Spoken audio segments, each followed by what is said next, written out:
Hello दोस्तों, नमस्कार। आप सभी का स्वागत है आपके अपने यूट्यूब चैनल एक्सेस एकेडमी पर। उत्तर प्रदेश आउटसोर्स सेवा निगम तथा 4 लाख आउटसोर्स कर्मियों के लिए बड़ी खबर निकलकर सामने आ रही है, जिसको आप सभी के साथ इस वीडियो के माध्यम से डिस्कस करने वाले हैं। आप सभी साथियों से निवेदन है कि वीडियो को बिना स्किप किए हुए अंत तक देखें, जिससे वीडियो में शेयर की गई सारी जानकारी को आप आसानी से समझ सकें। वीडियो में आगे बढ़ने से पहले छोटी सी रिक्वेस्ट है, प्लीज वीडियो को लाइक करें, दोस्तों में शेयर करें। जितने भाई बहन चैनल पर पहली बार विजिट करें और अभी तक चैनल से नहीं जुड़े हैं तो प्लीज चैनल को सब्सक्राइब करके बेल आइकन जरूर दबाएं भर्ती रिलेटेड तथा अन्य महत्वपूर्ण जानकारियों की लेटेस्ट अपडेट सबसे पहले पाने के लिए। तो आइए दोस्तों, शुरू करते हैं आज की धमाकेदार अपडेट का यह वीडियो और देखते हैं उत्तर प्रदेश आउटसोर्स सेवा निगम से जुड़ी हुई महत्वपूर्ण जानकारियों का यह वीडियो। क्या बड़ी अपडेट निकलकर सामने आ रही है 4 लाख से अधिक आउटसोर्स कर्मियों के लिए। दोस्तों, यहां पर आप सभी लोग सबसे पहले देख सकते हैं जो बहुत ही बड़ी अपडेट है आउटसोर्स कर्मियों से जुड़ी हुई।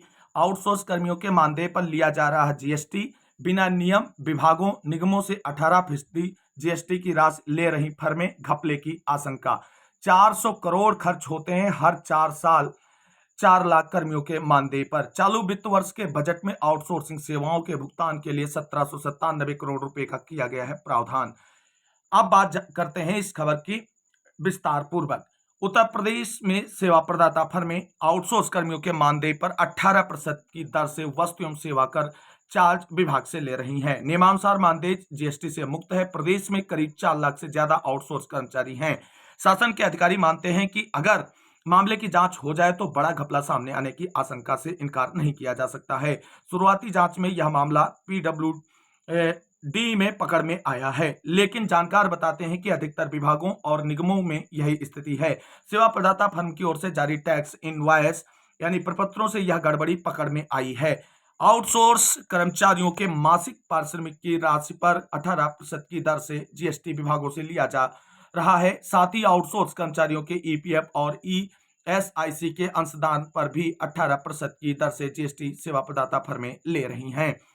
यहां पर है रिफंड या समायोजन कराकर घपला कर सकती हैं फर्में। सूत्र बताते हैं कि हर वर्ष आउटसोर्सिंग सेवा प्रदाता फर्म को जीएसटी के मद में कितनी राशि का भुगतान किया गया, धनराशि सेवा प्रदाता फर्म ने सरकारी खजाने में जमा कराई या नहीं, इसकी जांच होनी चाहिए। इसके साथ साथ यह भी जांच होनी चाहिए कि फर्म ने बाद में राज्य कर विभाग से इस राशि का रिफंड यानी वापसी या कहीं और अपनी देयता के सापेक्ष समायोजन तो नहीं कराया।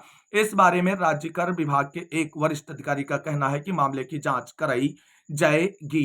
क्या नियम है, इस पर बात करते हैं। तो नियम यह है कि जीएसटी काउंसिलिंग ने 18 जून 2017 के नोटिफिकेशन में स्पष्ट उल्लेख किया है कि ईपीएफ और ईएसआईसी पर कोई भी जीएसटी दे नहीं है, और फिर भी उत्तर प्रदेश में आउटसोर्स कर्मियों के मानदेय पर 18% जीएसटी ली जा रही है, जो कहीं ना कहीं सीधे आउटसोर्स कर्मियों के हितों को प्रभावित करती है और उनके आर्थिक शोषण का एक जरिया भी बनती है। तो इस तरीके से सरकार को इस प्रकार की प्रणालियों पर, नियमों पर सख्त कार्रवाई की जानी चाहिए, और ये जो 18% की जीएसटी ली जा रही है आउटसोर्स कर्मियों के वेतन पर, इस पर तुरंत रोक लगाते हुए फुल वेतन आउटसोर्स कर्मियों को दिए जाने का प्रावधान किया जाना चाहिए। अब जल्द से जल्द सरकार को आउटसोर्स सेवा निगम प्रभावित करते हुए आउटसोर्स सेवा नियमावली लागू की जाए, और जो भी अनैच्छिक या अनवांछित कटौतियां हो रही हैं आउटसोर्स कर्मियों के वेतन में, वो सभी प्रकार और सभी तरीकों से बंद की जाए, क्योंकि एक न्यूनतम वेतन पर जो हमारे लाखों भाई बहन आर्थिक स्थितियों का जो प्रतिकूलता है उससे जूझने के बावजूद भी विभागों में कार्य बखूबी करते हैं, उनके हित और जो उनके अधिकार हैं उनको संरक्षित करे सरकार, तभी चीजें आगे बढ़ेंगी। वेतन वृद्धि एक बहुत बड़ा इंपॉर्टेंट रोल अदा कर सकती है आउटसोर्स कर्मियों के आर्थिक स्थितियों को सुधारने के साथ साथ, लेकिन किसी भी प्रकार की गैर वांछित कटौती अगर की जा रही है आउटसोर्स कर्मियों के 10,000, 12,000, 8,000, 7,000 की सैलरी में, तो उसे तुरंत राज्य सरकार को रोकना चाहिए, और हम सभी आउटसोर्स कर्मियों को मिलकर के ऐसी व्यवस्थाओं के खिलाफ त्वरित जो है कार्रवाई करने के लिए संघर्ष शुरू करना चाहिए। दोस्तों, आउटसोर्स कर्मियों के मानदेय में जीएसटी कटौती से जुड़ी हुई बड़ी अपडेट के बाद एक और बड़ी खबर निकलकर सामने आ रही है, जहां पर आप सभी लोग देख सकते हैं आउटसोर्स सेवा निगम ने कानूनी अड़चनों से बचने के लिए निकाला नया फार्मूला। सरकारी पद की जगह तय किए गए सेवा आधारित नाम। खबर जानेंगे पूरी विस्तार से। प्रदेश में आउटसोर्स के माध्यम से भर्तियां सीधे सरकारी पदों के नाम पर नहीं होंगी, बल्कि उन पदों से मिलते जुलते सेवा आधारित नाम तय किए गए हैं। इससे सरकार को भविष्य में कानूनी विवादों और वेतन समानता से जुड़े मामलों से बचाने का रास्ता साफ होगा। साथ ही सरकारी सेवा की तुलना में संबंधित पदों पर वेतन भत्ता का निर्धारण भी करीब 5 से 3 गुना कम किया गया है। प्रमुख सचिव सचिवालय प्रशासन की ओर से जारी आउटसोर्स कर्मचारियों की भर्ती व्यवस्था में सरकारी पद नाम को बदलकर सेवा आधारित 4 श्रेणियों में नाम तय किए गए हैं। अब तक आउटसोर्स कर्मियों को डॉक्टर, व्याख्याता, लेखाकार, परियोजना प्रबंधक, वास्तुविद, शिक्षक, नर्स, फार्मासिस्ट, लिपिक से लेकर चपरासी गार्ड आदि सरकारी सेवा जैसे नामों से नियुक्ति दी जाती थी। सूत्रों के मुताबिक स्वास्थ्य शिक्षा और उच्च शिक्षा विभागों ने इस मुद्दे को सबसे ज्यादा उठाया था। इन विभागों में बड़ी संख्या में आउटसोर्स कर्मचारियों की तैनाती होती है। यदि वह सरकारी पद के बराबरी का दावा करते हैं तो वित्तीय बोझ लाखों करोड़ों तक पहुंच सकता है। इसी को देखते हुए आउटसोर्स सेवा निगम ने नया मॉडल तैयार किया है और शासन ने उसे मंजूरी भी दे दी है। अब इससे जुड़ी हुई कुछ अपडेट के बारे में बात करेंगे। तो देख सकते हैं आउटसोर्स की नौकरी में सरकारी सेवा की तुलना में 5 से 3 गुना कम वेतन।